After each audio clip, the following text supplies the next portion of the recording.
அன்போடு வரவேற்கிறேன். இந்த வீடியோவை ஸ்பான்சர் பண்ணுறது genreviews.online. வாங்க ஒரு சிம்பிளான முட்டை கிரேவி பார்க்கலாம்.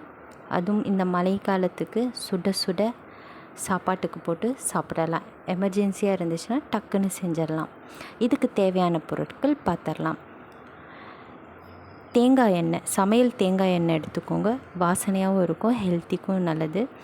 பெப்பர் உங்களுக்கு தேவையான பெப்பர், ஜீரா, சீரகம் கொஞ்சம் எடுத்துக்கோங்க. சோம்பு கொஞ்சமாக எடுத்துக்கோங்க, ஒரு ஸ்பூனு. அடுத்தது வரமிளகாய், உங்களுக்கு காரம் எவ்வளோ வேணுமோ அதுக்கு தகுந்த மாதிரி வரமிளகாய், பூண்டு 4-5 பல் பூண்டு எடுத்துக்கோங்க.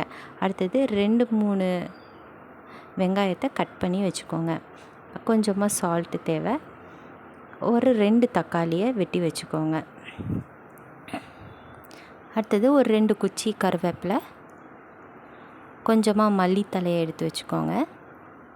அடுத்தது உங்களுக்கு தேவையான முட்டை 3 இல்லாட்டி 4-5 முட்டைகள் எடுத்து வச்சுக்கோங்க.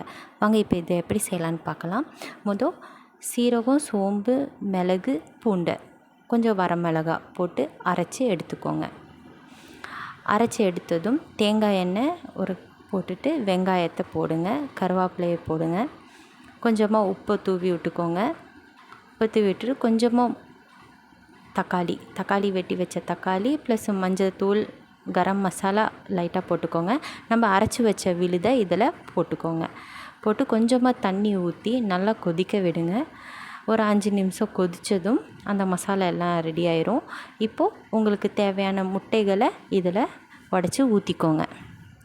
நான் இங்கே ஒரு 4-5 முட்டை போடுறேன்.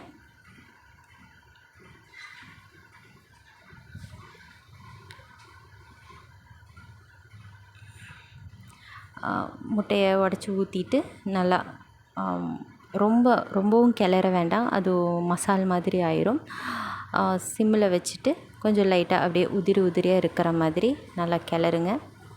கிளறுனதும் லைட்டாக மல்லித்தலையை அப்படியே ஸ்லைட்டாக தூவி விடுங்க.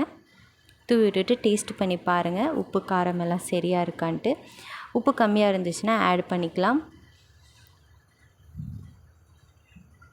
நல்லா இந்த மாதிரி மழை காலத்துக்கு இந்த மாதிரி செஞ்சு பிள்ளைங்களுக்கு கொடுத்திங்கன்னா நல்லா ஹெல்த்தியாகவும் இருக்கும், நல்லா சாப்பிடுவாங்க. இதில் மிளகு, சீரகம் இருக்கிறதுனால சளிக்கும் நல்லாயிருக்கும், ப்ளஸ் சளி பிடிக்காது. முட்டை அப்படின்னாக்கா உங்களுக்கு வந்துட்டு கொஞ்சம் நல்லா குளிர்காலத்துக்கு நல்லாயிருக்கும் மழைக்கு. ஸோ நீங்களும் இதே மாதிரி ட்ரை பண்ணுங்கள். சாதத்துக்கு போட்டு சாப்பிடுங்க, செம்மையாக இருக்கும். அதுவும் கோகோனட் ஆயிலோட வாசனையில் சூப்பராக இருக்கும். நீங்களும் ட்ரை பண்ணி பார்த்துட்டு கமெண்ட் பண்ணுங்கள். இந்த வீடியோ பிடிச்சிருந்தால் லைக் பண்ணுங்கள், ஷேர் பண்ணுங்கள். நெக்ஸ்ட் வீடியோவில் பார்க்கலாம். தேங்க்யூ.